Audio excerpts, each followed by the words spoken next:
यहाँ वरुण र जगदीशले यो मातेको मान्छेलाई यहाँ निकालिराखेको छ। कहाँको भन्ने कुरो थाहा छैन, उहाँ उद्धार गरेर आउनु भएको छ हाम्रो भतिजहरूले, भाइहरूले। यहाँबाट झरेको हो र हामी माने भनेर फर्किने क्रममा हामीले भेटेर उहाँको उद्धार गरिरहेको छौँ।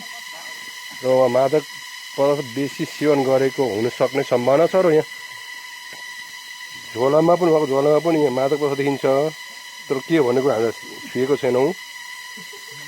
र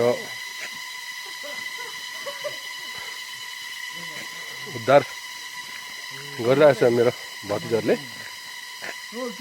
तपाईँ घर कहाँ हो दाजु? माङत्याङ। राईकी गुरुङ। अनि यसरी खानुहुन्छ त? अहिले कहाँबाट आउनु भएको? खाँदोनीमा। यहाँ हात दिनु, यहाँ हात दिनु यहाँ। लु लु, अनि यसरी खाएर हुन्छ त? अनि के भएर लडेको त?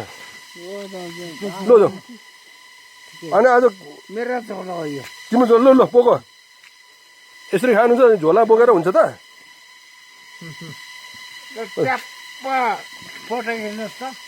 फोटो खिचेको छ? भोलि म टिभीमा निकालिदिन्छु। लु जाउँ परसम्म जाउँ। लु होइन, लु हिँड्नु, लु आजै फोटो खिच। लु लु लु लु लु लु लु। हामीले त मानवताको हिसाबले तपाईँलाई सहयोग गरेको। खुट्टा टेक्नु। लु लु होइन।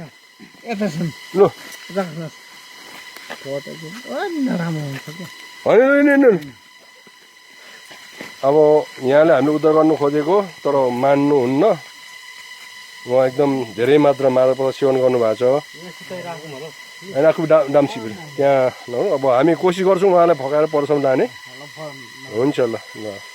के नाम हो तपाईँको? के नाम हो? हलदार साहब हो?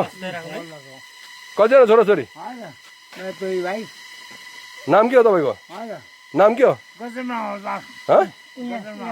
गजरुमान।